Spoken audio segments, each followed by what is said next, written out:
and we will keep you updated. Vladimir Putin responding to President Obama today. Obama increasing sanctions on some 20 Russians, specific people, individuals, and then Putin saying through his spokespeople that they came out with a list of people from the U.S. government who are now banned from entering Russia, as if that's where they were going in the first place, including senators and congresspeople. So the tit-for-tat continues while Putin plots his next move, military or otherwise. Okay, we're joined right now by our friend Rick Ungar. Of course, he's a columnist for Forbes.com. And do we have Michael? He and Michael Steele, the former head of the RNC. You see him on Morning Joe all the time on MSNBC. Congratulations to both of you gentlemen. You're now going to be co-hosting a show called, let's see, I guess it's Mike and, is it Steele and Unger? Is that it? Good guess. Because I have it down here, Steve and Unger, and I know I'm not involved. We thought long and hard to come up with that title. Hey, Michael, welcome. How are you? Hey, it's great to be with you. No, it's a real pleasure, and I'm very excited. I figured for some time now someone has got to tame this wild man known as Rick Unger, and I'm hoping to do that every Saturday for 2 hours. That's great. So what time is it going to be on, Eastern time? Eastern, 11 to 1, 11 a.m. to 1 p.m. on POTUS 124 and Channel 124, and we're inviting folks to come in and be a part of the conversation. Great. And how did you, Rick, how did you guys get together? We met, and by the way, for the record, I want to point out that everything Michael just said is right. And maybe the last time you ever hear me say that, okay? We met, actually, Michael was partners with a fellow named Lanny Davis, who I know you're aware of, and Lanny's a buddy of mine. And when I was guest hosting on radio, as I often do, I would always have Lanny and Michael on together because it made just for a great segment. It usually went on forever. Michael and I found that we had a certain chemistry that just really seemed to work on the radio. We liked each other. And actually, I will acknowledge I had the idea for us to pair up. I thought it would be a great show. We're also both reasonable. We have our points of view. We have our ideologies. They are different. But we both like the idea of reaching solutions, not just fighting. And that's really the premise of what this show is going to be all about. Looking for real answers that, he's not going to love 100%, I'm not going to love 100%, but they're going to be things that can be acted on. All right, so Michael, is he correct so far? Yeah, he's correct so far. You're going to ruin our show. Yeah, the idea, though, is, and Rick really touched on it, is, look, we've all been in the room where the tempers flare and the passions are heated, and that can be engaging and a lot of fun to watch, too. But there also comes a time where you need more sobering moments where, okay, we've got to get back beyond that. Not to say that we won't do any of that, because, Rick will say some crazy things from time to time. I've heard. He's on here all the time. I know. But the idea is, okay, so now that we've got that out of our system, how do we begin to put together the pieces to solve the problem? And it's something that I learned going back to my days as Lieutenant Governor of Maryland, working on some fairly complicated issues in education and small businesses and healthcare, even balancing budgets, working with the opposition where you're outgunned legislatively in the state legislature.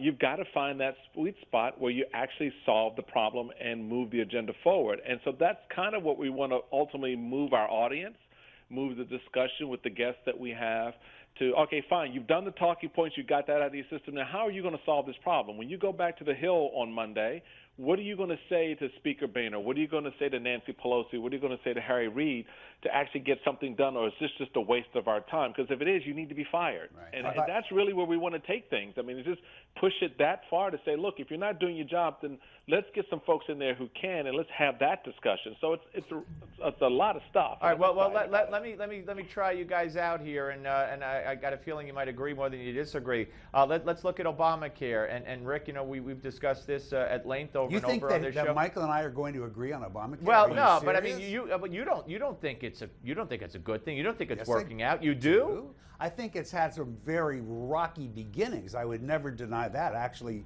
it's been an awful beginning.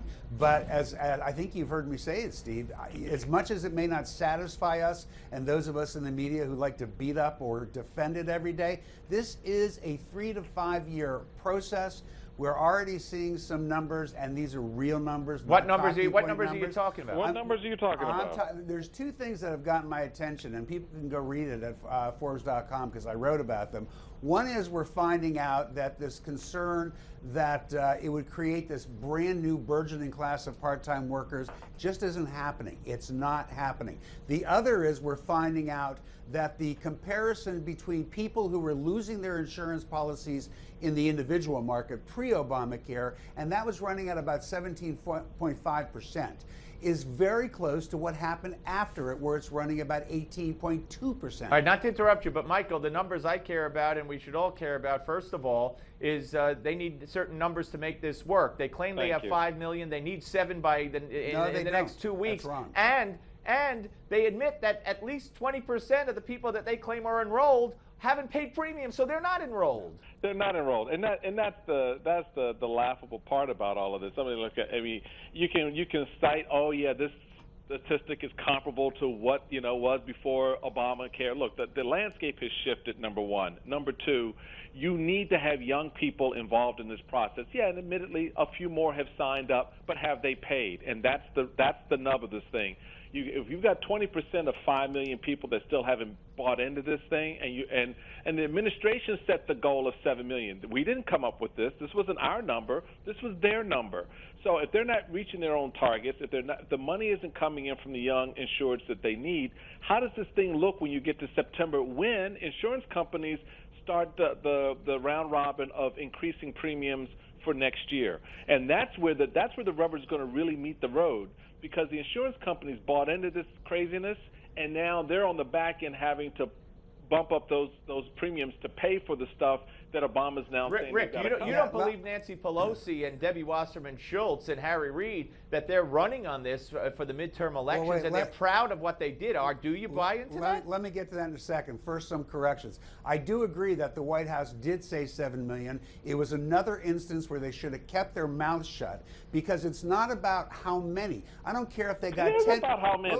Wait. I don't care if they got 10 million people signed up. If it's the wrong mix, if you don't have enough healthy young people to balance out the 80%, typically is the number for which sick. They don't. And they may not. That's the real issue. So if you have 100,000 people signed up in a pool that's working, it's all good. If you have 10 million signed up and the pool's not working, it's bad. So the 7 million number was crazy. One other thing to correct, though. We now don't have to listen to the government on this whole issue of how many aren't paying. The insurance industry released the number last week. It's running between 15 and 17%, which is pretty much where it runs in the individual market and has for years. So let's keep the numbers straight. Now, do I believe that Nancy Pelosi and the chairman of the Democratic Party want to run on Obamacare? No, I really don't believe that. We know what's going on out there. We know that this is a problem for the Democrats. I will say, though, they probably should, but to do it, you have to get more truth out about what this is really about and try, I don't know if it can happen, to lose some of the politics that's at the heart of everything we're talking about. Nobody ever wants to talk about what's actually in this law and what it can do, what it can't do, what needs to be fixed, what doesn't need to be fixed. They all want to talk politics. I don't blame Republicans for doing that. I'd do it too if I was a Republican. It apparently doesn't matter what's in this law, because Obama's going to implement whatever aspects of it he wants to. If he doesn't like what's in the law, he's just not going to implement it. If he doesn't like what's in the law, he's going to change it. So when the American people are looking at this, where's the confidence from the very beginning of this whole venture? This administration has never instilled in the American people the confidence they need. I agree. 1/6 of the nation's economy. I agree with that. Not only that, Michael, the arrogance of Harry Reid saying that all these stories, these very real stories of very real people, of adults with kids who have cancer, adults who have cancer, who have to change hospitals, who can't keep their oncologists.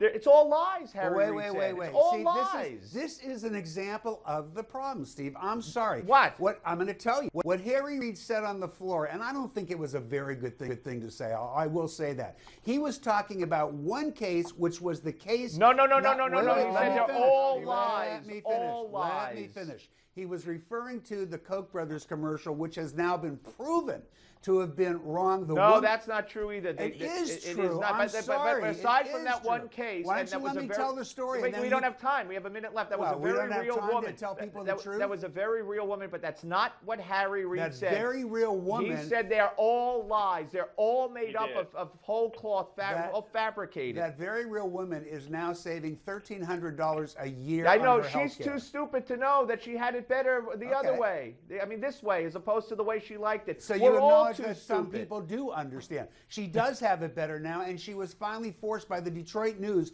a conservative newspaper, to cop to the fact. Kessler, the Washington Post, took back a bunch of the Pinocchios that he originally gave that ad and downgraded it. You're because wrong. It's, no, I'm he not. took it from 2 to 4 Pinocchios. All right, guys, hey.